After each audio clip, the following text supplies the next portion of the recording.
압니다.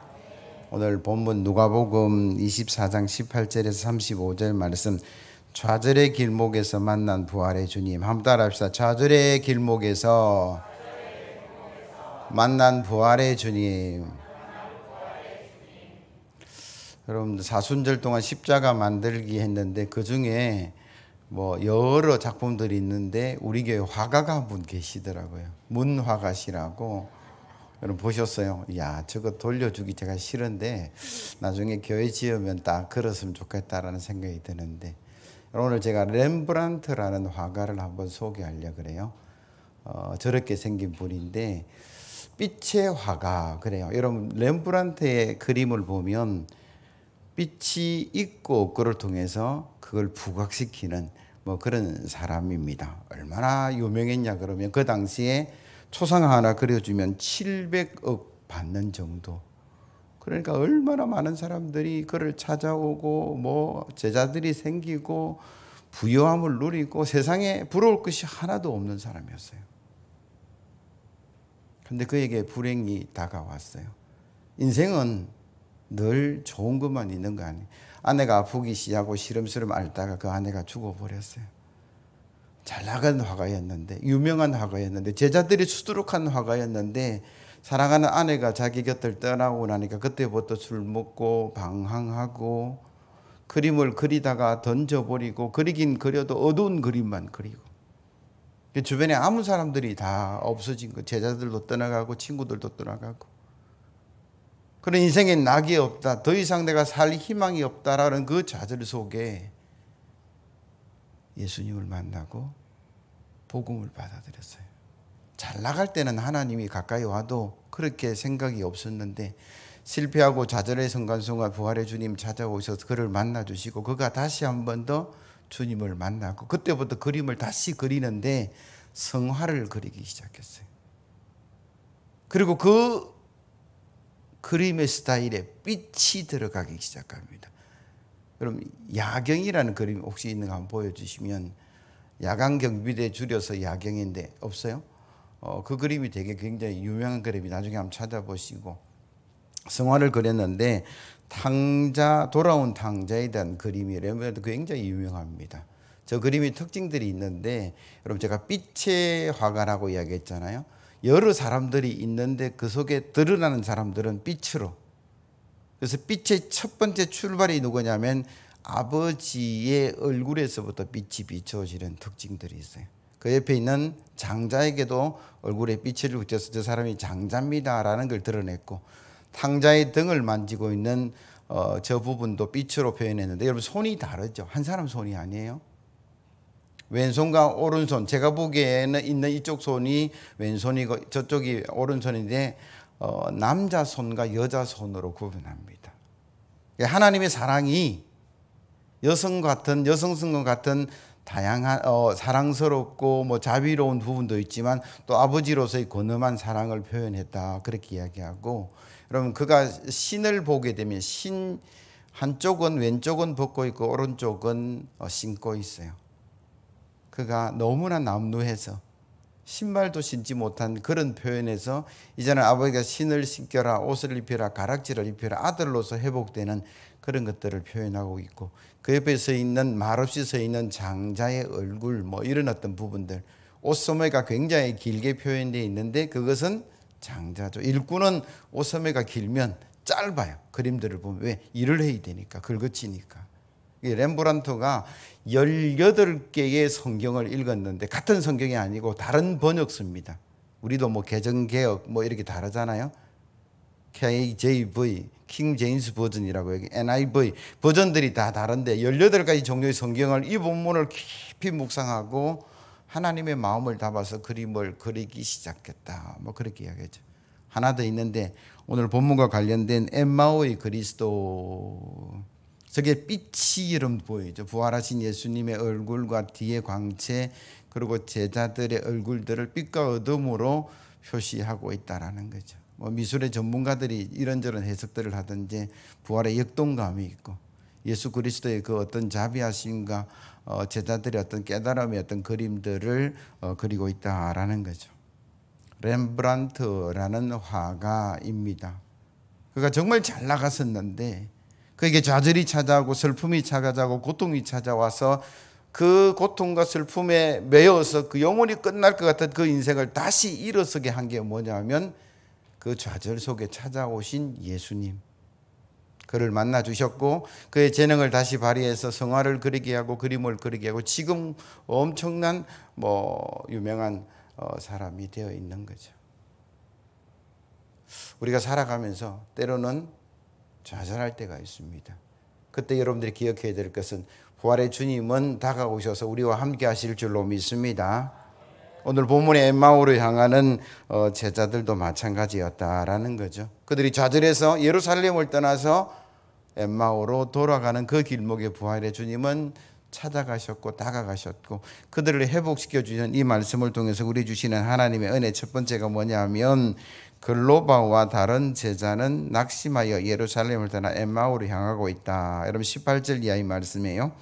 그 한 사람인 글로바라 하는 자가 대답하여 이르되 당신이 예루살렘에 체류하면서도 요즘 거기서 된 일을 혼자만 알지 못하느냐. 이르시되 무슨 일이냐. 이르되 나사렛 예수의 일이 그는 하나님과 모든 백성 앞에서 말과 일에 능하신 선지자이거늘 우리 대제사장들과 관리들이 사형 판결에 넘겨주어 십자가에 못 박았느니라. 우리는 이 사람이 이스라엘을 속량할 자라고 바랐노라. 이뿐 아니라 이 일이 일어난 지가 사흘째요. 또한 우리 중에 어떤 여자들이 우리로 놀라게 하였으니 이는 그들이 새벽에 무덤에 갔다가 그의 시체는 보지 못하고 와서 그가 살아나셨다 하는 천사들의 나타남을 보았다 함이라. 아멘. 글로바라 그렇게 이름이 나와 있고 또 다른 한 사람은 이름을 밝히지 않는데 두 제자가 예루살렘을 등지고 엠마오로 지금 가고 있다 그렇게 이야기하죠. 제가 읽지는 않았지만 그 앞에 본문에 보면 그들은 배가 고팠다 그렇게 기록하고 그들의 안색은 슬픔빛을 띠었다 그렇게 이야기를 하고 있어요. 저와 여러분들이 영적인 존재입니다. 하나님을 닮은 존재죠. 그래서 하나님께 예배할 수 있는 존재인데 아무리 우리가 영적인 존재라 할지라도 육신을 가지고 있어요. 그래서 우리가 배가 고프거나 몸이 피곤하거나 아프거나 하면 어려움을 당할 수밖에 없는 거죠. 그럼 피곤해 죽겠는데 밥도 괜찮고 잠만 자고 싶고 때로는 예배도 드리기 싫고 그런 어떤 상태가 있을 때가 있다라는 거죠. 그래서 저와 여러분들이 지혜롭다 그러면 이 육체의 피로를 관리할 수 있어야 한다. 여러분 육체가 필요하면 우리가 중요한 것을 놓칠 때가 참 많아요.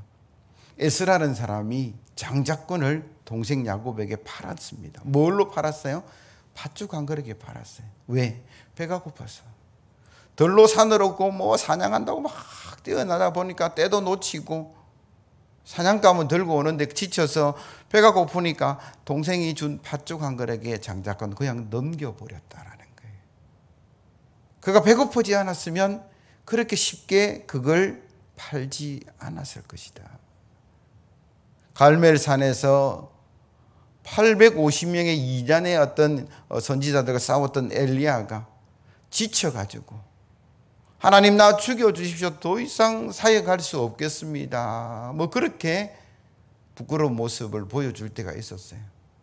그 엘리야를 회복하시는 하나님의 모습, 천사를 보내서 하나님께서 회복시켜 주시는데 열왕기상 19장 3절 이하의 말씀이에요.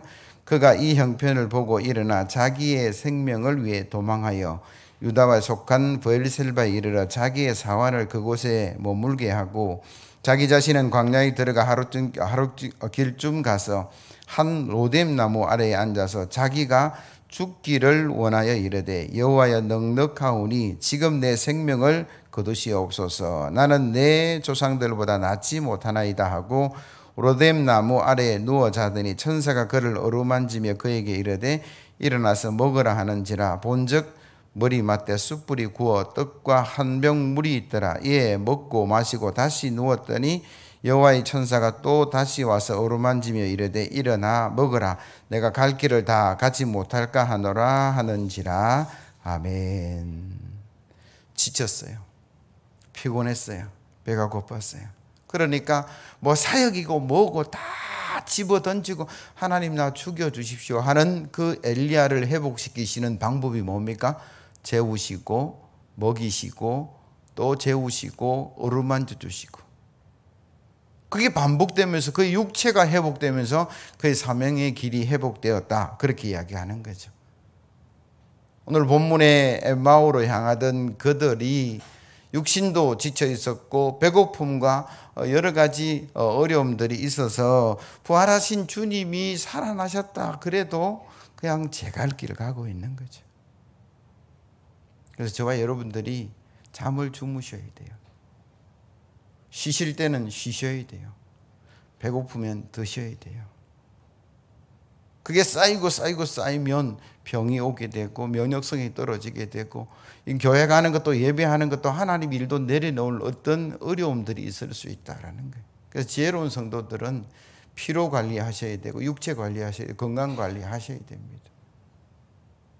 근데 오늘 본문에 엠마오로 향하던 제자들이 육신의 한계만 가지고 주님의 부활의 소식을 듣고도 옛사람의 모습으로 돌아가느냐, 한 가지 이유가 더 있는데 그게 뭐냐 그러면 그들의 마음의 문제가 더 있다. 육체도 필요했지만 이게 낙심이라는 거예요. 우리가 바랬는데 라는 이야기가 나옵니다. 그가 이스라엘을 속량할 것을 희망했는데 비전을 가졌는데 그게 지금 무너진 거죠. 여러분, 낙심을 제가 국어사전에 찾아보고 한문사전에 보니까 떨어질 낙자의 마음 심자입니다. 마음이 떨어지는 게 뭘까? 그러니까 국어사전에 이렇게 표현한 거예요. 내가 꿈을 가지고 비전을 가지고 뭔가 계획했는데 그게 제대로 이루어지지 않아서 상한 마음이 낙심, 그렇게 이야기하는 거예요. 엠마오로 가던 그 좌절의 제자들은 육신의 필요도 있었지만 그들의 기대가 무너졌다. 제자라 표현합니다. 12제자는 아니지만 주님을 따랐던 제자들입니다. 그들이 예수님께 희망을 걸었어요. 그래서 어째 보면 가족도 남겨두고 직업도 남겨두고 예수님을 쫓아서 그의 복음의 말씀을 듣고 그의 기적에, 그의 치료하심에, 그의 하나님 말씀에 희망을 품고, 야, 내가 저분 앞에 인생을 걸어도 되겠다. 그래서 주님을 따라가고 호산나 다윗의 자손이여 찬송하며 자기의 겉옷을 기꺼이 벗어서 던졌던 그들이었는데 어찌된 바인지 골고다를 걸어가고 십자가를 지고 채찍에 맞고 희롱을 당하는 그 예수님의 무기력 앞에 그들은 희망이 떨어진 거예요. 비전이 없어져 버린 거예요. 그래서 그들은 옛날로 돌아가자. 그래서 예루살렘을 등지고 지금 엠마오로 가고 있다라는 거죠. 심지어 부활의 소식을 들어서도 그들은 돌아갔다라고 이야기합니다. 이런 낙심과 좌절 속에 있는 그들이 오늘 결과적으로는 회복이 되었는데 어떻게 회복되었는가, 그 과정에 말씀 있다라는 거죠. 그 첫 번째가 뭐냐 그러면 하나님의 말씀이 그들을 회복시켰다, 그렇게 성경은 말씀하세요. 몸도 지치고 마음도 상한 좌절의 길목에서 그들은 부활의 주님이 전해준 하나님의 말씀을 듣고 예수 그리스도에 관한 말씀을 듣고 그들이 회복하는데, 여러분 25절에서 27절 말씀이에요. 이르시되 미련하고 선지자들이 말한 모든 것을 마음에 더디 믿는 자들이여, 그리스도가 이런 고난을 받고 자기의 영광에 들어가야 할 것이 아니냐 하시고, 이에 모세와 모든 선지자의 글로 시작하여 모든 성경에 선바 자기에 관한 것을 자세히 설명하시니라. 아멘.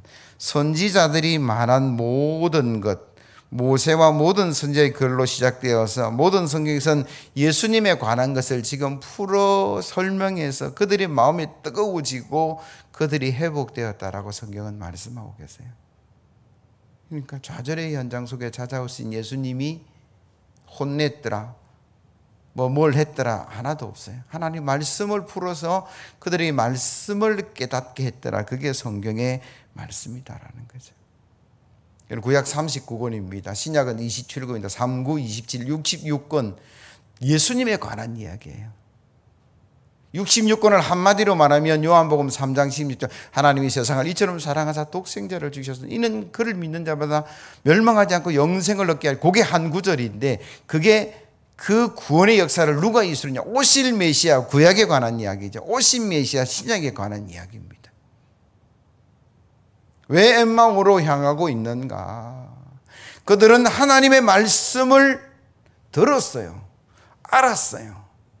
깨달았어요. 그럼에도 불구하고 그 말씀이 그 삶을, 그 생각을, 그의 모든 어떤 계획 속에 장악이 안 된 거예요. 뭐가 그들을 장악하고 있습니까?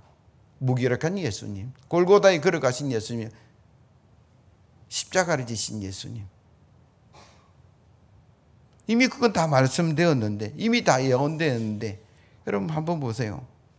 우리가 잘 생각해야 될 게 뭐냐 그러면, 하나님의 말씀을 우리가 늘 매주 들어요. 새벽기도 나오는 사람은 매일 들어요. 그래서 말씀을 알아요. 근데 문제는 뭐냐 그러면 그 말씀이 나의 전부가 안 되어서 일부가 될 뿐이에요. 그 말씀이 내 생각과 내 계획과 내 삶에 완전히 녹아들어서 그 말씀이 내 것이 되어야 되는데, 그렇지 못할 때 어려움이 있다라고 성경은 말씀하시죠. 예수님께서 밭에 뿌려진 씨앗에 관한 4가지 밭을 이야기해요. 돌, 길에 뿌려진, 그리고 그 옆에 있는 가시밭, 그리고 돌짝밭, 좋은 밭. 그래서 30배, 60배, 100배의 결실을 맺는데, 그런 길가에 뿌려진 것은 새가 와서 씩 잡아먹었다, 그런 이야기예요. 여러분 마음밭이 딱딱하다 그러면 오늘 말씀을 들었는데 악한 세력에 그거 말씀을 뺏어가 버린다, 그런 이야기를 해요. 돌이나 가시밭에 내렸지만 뿌리가 내리지 못해서 세상의 염려와 근심과 걱정이 다가올 때에 그 말씀을 놓쳐버리는데, 오늘 엠마오로 향하던 두 제자의 마음밭은 옥토는 아닌 것 같아요. 가시밭 아니면 돌짝밭입니다. 하나님 말씀을 들었어요. 제자의 삶을 살았어요. 그 말씀이 뿌리 깊이 내려야 되는데 그러지 못해서 세상의 환경과 유혹이 오니까 흔들려 버리는 모습, 그래서 옛사람의 모습으로 돌아가고 있다라는 거죠. 예수님은 어땠을까? 여러분 공생이 시작할 때 예수님께서 40일 금식 기도하시고 유혹을 받을 때 그 유혹과 시험을 이겨내신 게 뭐였어요? 하나님 말씀이었어요. 사람이 떡으로만 살 것이 아니라 하나님 말씀으로 산다. 그게 구약의 말씀이었어요. 뛰어내려 봐라. 뭐 그 욕 속에서도 하나님을 섬기라. 그게 다 그가 알고 있는 하나님의 말씀. 그러니까 엠마오로 가던 두 제자와 예수님의 차이가 뭐냐면 다 말씀은 알고 있지만 예수님은 그 말씀이 내 삶에 녹아서 예수님의 생각과 여러분 예수님의 그 삶에 녹아 있어서 무슨 이야기가 오든 무슨 어려움이 오든 무슨 유혹이 오든 말씀으로 그 유혹과 공격들을 막아내는 무기가 되는데, 엠마오로 가는 제자들은 그렇지 못했다라는 거예요. 그러면 오늘 예배하는 저와 여러분들은 세상의 유혹과 사단의 그 죄악 앞에 내가 알고 있는 그 말씀이 무기가 되느냐? 왜 생전 안 하던 목사님이 부활주일부터 성령 강령주일까지 50일 뭐 성경 암송 한번 해보자고 제안하냐 그러면, 죄송하지만 듣는 것으로 부족하다라는 걸 깨닫는 거죠. 매일 듣지만 순간적으로 잊어버려요. 그러니까 대처가 안 되는 거예요. 당황하게 되고 옛사람의 모습 그대로 돌아가게 되고 옛 습관 나오게 되고 옛 욕 나오고 막 성질 나오고 다 나와버려요. 그게 아니라 사단이 유혹할 때에 시험 올 때 하나님 말씀으로 딱딱딱 하면 사단이 물러갈 것인데, 말씀을 들으셔야 돼요. 말씀을 읽으셔야 돼요. 말씀을 공부하셔야 돼요. 그러나 가장 내 삶의 무기가 될 수 있는 방법은 암송이지 않는가. 마음의 즐거움은 양약인데 보약인데, 심령의 근심은 내 뼈를 마르게 하는데 내가 근심이 다가올 때 그걸로 그 말씀으로 이겨내야 되지 않을까. 하늘 쳐다보면서 하늘이여 노래하라, 땅이여 기뻐하라, 산들이여 즐거이 노래하라. 왜? 하나님은 우리를 구원하셨고 긍휼히 여기실 것이니까. 여러분 우리가요 이 말씀을 암송해 보니까 굉장한 힘과 능력이 있어요. 내가 이것을 너희에게 이루면 내 기쁨이 너희 안에 있어서 너희 기쁨을 충만하게 하려 하니 나는 포도나무에 너희는 가지니 나한테 붙어있으면 많은 열매를 맺고 모든 기도가 이루어질 것이다. 이걸 내가 너에게 말하는 것은 이걸 통해서 너에게 기쁨이 충만하게 하느냐. 여러분 보세요. 그러면 삶의 방향이 달라져요. 색깔이 달라져요. 자신감이 달라져요. 나는 바빠서 성경 암송할 시간이 없어요 하는 분도 있을 거예요. 나는 암기력이 없어서 그렇게 말씀하시는 분도 있을런지 모르겠습니다. 그러나 여러분 한번 보세요. 핸드폰 찍으시면 돼요. 예배 들어올 때도 여러분 핸드폰 카톡 하고 계신 분들이 있더라고요. 우리는 핸드폰 없으면 죽어 이제. 거기에 한번 저장해 보시라는 거예요.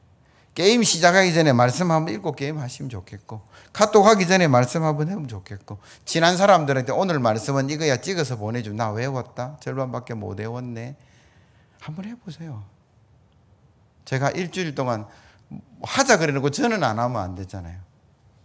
그래서 제가 요한복음 마무리하고 새벽 기도 때 그걸로 전환을 했어요. 뭐 다 할지는 모르겠지만, 근데 제가 장절을 기억하는 것은 역대하 29장 30절, 요한복음 15장 11절 이런 것들은요. 장절이 애매한 거는 제가 그냥 외운 거고, 말씀을 깊이 묵상하고 이 배경이 어떤 것이고 그래 설교하고 외웠던 것은 훨씬 더 기억이 많이 나요. 아마도 치매가 예방될 줄로 믿습니다. 하나님 말씀으로. 여러분들 나이 들어서 치매 예방한다고 뭐 고돌이하고 뭐 이런 분들 계시는데, 여러분 말씀 암송하시면 좋겠어요. 왜? 엠마오의 길을 걸어가던 그 좌절의 현장 속에서 그들을 회복한 것은 하나님의 말씀인 줄로 믿습니다. 근데 그 말씀의 수준이 그냥 듣는 수준이 아니고 외워서 내 것이 되어서 내 사단의 유혹 속에 이겨내는 그런 말씀으로 가야만이 그들이 유혹을 이기고 바른 길로 복된 길로 나아가는 그런 축복의 역사가 일어날 줄로 믿습니다. 그런 말씀으로 가셔야 돼요. 하나님 말씀이 저와 여러분들을 살려낼 줄로 믿습니다. 좌절의 길목에서 부활의 예수님을 만나 제자들은 주의 은혜를 기억함으로 눈이 밝아졌다. 말씀이 그들을 회복하는 하나의 방법이었고, 두 번째로는 주의 주신 은혜를 기억해내므로 그들이 회복되었다. 그게 두 번째 방법인데, 그럼 30절에서 35절 말씀 보시면요. 그들과 함께 음식 잡수실 때에 떡을 가지사 축사하시고 떼어 그들에게 주시니 그들의 눈이 밝아져 그인 줄 알아보더니 예수는 그들에게 보이지 아니하신지라. 그들이 서로 말하되 길에서 우리에게 말씀하시고 우리에게 성경을 풀어주실 때에 우리 속에서 마음이 뜨겁지 아니하냐 하고 곧 그때로 일어나 예루살렘에 돌아가 보니 11 제자 및 그들과 함께한 자들이 모여 있어 말하기를 주께서 과연 살아나시고 시몬에게 보이셨다 하는지라. 두 사람도 길에서 된 일과 예수께서 떡을 떼심으로 자기들에게 알려지신 것을 말하더라. 아멘. 이게 해석상에 굉장한 고민이 제가 있었어요. 이들의 눈이 밝아진 게 떡을 먹어서 밝아졌느냐. 그럴 수도 있겠다. 많은 주석자들이 그렇게 해석을 했는데, 그런데 자세히 보니까 30절에 보시면 떡을 가지사 축사하시고 떼어 그들에게 주시니 그들이 눈에 밝아졌다라는 부분뿐만 아니고, 두 사람도 길에서 된 일과 예수께서 떡을 떼심으로 자기들에게 알려지신 것을 말하더라. 이 두 가지예요. 떡을 먹어서 육신의 어떤 힘을 얻어서 눈이 밝아졌다는 것도 맞고, 35절에는 떡을 떼심으로 자기들에게 알려지신 것, 이렇게 이야기하죠. 그냥 단순히 떡을 뗀 것으로 주님이 그들에게 부활의 주님이구나 라는 걸 깨닫고 회복되었다라는 거예요. 떡을 떼는 그 모습이 이 제자들로 하여금 부활의 주님을 확인했다. 여러분, 떡을 떼고 감사기도 드리는 장면들이 성경에 많이 나와요. 누가복음 9장 16절 이하의 말씀, 예수께서 떡 5개와 물고기 2마리를 가지사 하늘을 우러러 축사하시고 떼어 제자들에게 주어 물에게 나누어 주게 하시니 먹고 다 배불렀더라. 그 남은 조각은 12바구니에 거두었더라. 여러분, 어린아이 도시락 하나로 5천 명을 먹였던 그 오병이어의 기적을 시작하실 때 예수님의 모습은 뭐냐면 어린아이 도시락 하나를 들고 하늘을 우러러 축사하셨다 감사기도 드리는 장면이었어요. 제자들은 그거 봤을 거예요. 왜? 뭐 50명씩 100명씩 다 안 추웠어요. 그래서 5천 명, 뭐 10,000명이 앉아서 주님이 하늘을 우러 축사하시는 그 장면을 다 보시고 나누는데 기적의 역사가 일어났다라는 거예요. 그리고 마태복음 15장 35절 이하의 말씀 보면 예수께서 무리에게 명하사 땅 위에 앉게 하시고 떡 7개와 그 생선을 가지사 축사하시고 떼어 제자들에게 주시니 제자들이 무리에게 주매 다 배불리 먹고 남은 조각을 7강들에 차게 두었으며 먹는 자는 여자와 어린이 외에 4,000명이었더라. 이 기적할 때도 주님은 동일하게 감사기도 하셨고, 하나 더 보면 고린도전서 11장 23절 이하의 말씀이에요. 내가 너희에게 전한 것은 주께 받은 것이니 곧 주 예수께서 잡히시던 밤에 떡을 가지사 축사하시고 떼어 이르시되 이것은 너희를 위하는 내 몸이니 이것을 행하여 나를 기념하라 하시고 19회 또한 그와 같이 잔을 가지시고 이르시되 이 잔은 내 피로 세운 새 언약이니 이것을 행하여 마실 때마다 나를 기념하라 하셨으니 너희가 이 떡을 먹으며 이 잔을 마실 때마다 주의 죽으심을 그가 오실 때까지 전하는 것이니라. 아멘. 우리가 성찬식 할 때 이 본문을 묵상하는데 바울이 전해준 말씀이 뭐냐 그러면 목요일, 세종 목요일, 그때 금요일 전에 주님께서 보여주신 모습이 예수께서 잡히시던 밤에 떡을 가지사 축사하시고 떼어주셨어요. 그러면서 내가 피를 흘리고 몸이 상할 건데 이걸 너희들을 향한 나의 십자가의 은혜다라고 말씀하셨어요. 이 말씀을 보고 목격하고 알고 있었던 제자들은 아마도 성경은 자세히 기록하고 있지 않지만 떡을 먹어서 눈을 뜨기도 하였지만 떡을 들고 축사하시는 예수님 모습을 보고 뭐한 거예요? 기억해낸 거죠. 아, 저분이 500년의 기적을 일으키고 700개의 기적을 일으키고 성찬식의 모습을 허락하신 주님 맞구나. 여러분 보세요. 우리가 하나님의 은혜 속에 회복되는 방법이 뭐냐 그러면 주의 은혜를 기억하는 거예요. 왜 우리가 죄악의 길로 갑니까? 왜 우리가 나쁜 길로 갑니까? 왜 자녀들이 부모의 마음을 아프게 하냐 그러면 이 두 글자 은혜를 잊어버려서 그래요. 부모는 10달 동안 품었어요. 얼마나 힘든지, 그 해산의 고통이 얼마나 큰지. 낮밤이 바뀌어가지고 잠도 제대로 못 잤어요. 그런데 그 아이 돌보려고 2시간 만에 일어나 젖 먹이고 뭐 다 그래 키웠어요.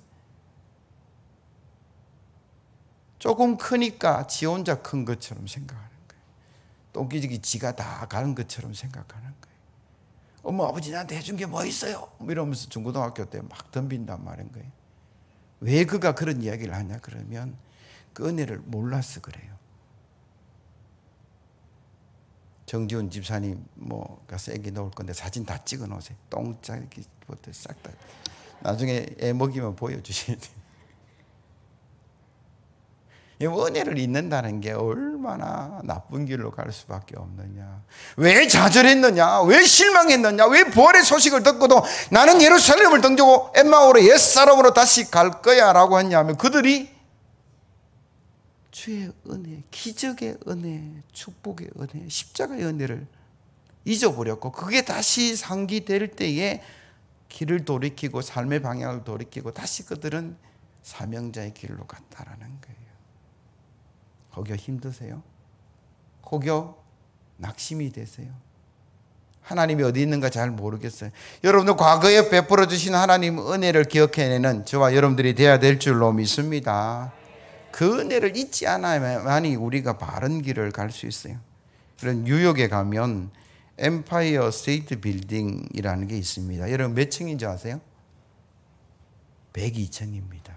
왜 102층일까? 저도 저기 가봤는데 몰랐어요. 왜 102층인지. 책을 읽다가 보니까 청교도들이 102명이 그 숫자가 102명이에요. 물론 나중에 막 다 돌아가시고 44명이 남아서 그들이 미국에 정착하고 뭐 여러 가지 뭐 인디안의 어떤 위협과 뭐 여러 혼란 속에 그들이 살아남아서 미국이라는 나라를 세웠는데, 그 중에 한 사건이 뭐 3년 만에 그들이 적응하고 풍년을 이루었어요. 야, 이제 됐다 그랬는데 벌레떼들이 생기기 시작해가지고 이 벌레를 다 곡식을 먹고, 아무리 벌레를 잡아도 또 생기고 또 생기고 또 생기고. 그래서 그들이 모여서 기도하기 시작했어요. 손을 잡고 기도합니다. 하나님, 어떻게 할까요? 우리가 신앙의 자유를 찾아왔는데, 고난과 어려움 속에 하나님의 말씀을 붙들고 있는데, 이제는 풍년이 들었다고 해서 잠시 잠깐 하나님의 은혜를 잊어버렸습니다. 거기에 만족했습니다. 거기에 즐거웠습니다. 거기에 노래 불렀습니다. 하나님, 우리를 용서하시고 하나님 은혜 다시 잊지 않겠습니다.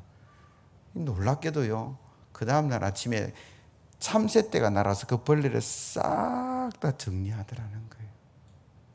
그게 역사적 사실이고 기록된 사건입니다. 있는 그대로 읽어드릴까요? 우리는 하나님을 믿노라. 우리는 하나님의 은혜를 기억하노라. 뭐 그렇게 그들은 하나님의 은혜 속에 다시 회복되고, 미국에는 위대한 나라를 세우고 경제가 발전해서 뭐 빌딩을 세울 때 몇 층 할까, 우리가 은혜 잊지 말자. 저거 볼 때마다 뭐하고? 하나님의 은혜 생각하고 이 나라의 시작과 첫 마음을 회복하자. 그래서 102층이 됐다라는 거예요. 홍부가 제비 다리를 고쳐주었는데 그 제비가 박씨 하나를 물고 와서 그 박이 타니까 보물이 나왔다라는 동화를 우리가 알고 있어요. 개를 한 마리 팔았는데 수백리 거기서 그는 길도 모르는데 찾아왔더라는 거예요. 주인의 은혜를 그들이 기억하고 있는 거죠. 사람이 아닙니다. 제비 한 마리고 개 한 마리예요. 그 개가 주인한테 얻어먹은 것은 찬밥 덩어리 하나밖에 없었을 건데, 그걸 잊지 못하고 수십 킬로를 달려와서 주인에다가 좋다고 은혜를 기억한 거예요. 만물의 영장인 저와 여러분들은 은혜가 없습니까? 은혜가 너무 많아요. 부모의 은혜가 있고, 선생님의 은혜가 있고, 하나님의 은혜가 있고, 주변에 성도들의 은혜가 있는데 우리는 그 은혜 잊어버릴 때가 얼마나 많아요. 그 은혜 잊어버리면 예루살렘을 등지고 어디로 갑니까? 엠마오로 갈 수밖에 없는 연약함이 저에게도 있고 여러분들에게도 있어요. 그러나 다시 사명의 자리로, 예배의 자리로, 그 좌절의 순간에 부활의 주님이 찾아오셔서 회복하는 두 가지를 꼭 기억하시면 좋겠는데, 하나가 말씀. 그래서 말씀 암송해서 이런 기쁨을 누리고 축복을 누렸으면 좋겠고, 은혜 안 잊어버렸으면 좋겠다. 옆에 있는 분을 한번 이렇게 인사하시죠. 감사합니다. 사랑합니다. 은혜 잊지 않겠습니다. 그럼 곧 5월이 되면 우리가 감사할 일들이 너무나 많은데, 여러분 부모에게, 스승에게, 여러분 성도들에게 하나님의 은혜를 잊지 않아서 저와 여러분 삶이 복되고 회복되고 축복기를 나아가기를 예수 그리스도의 이름으로 기원합니다. 161장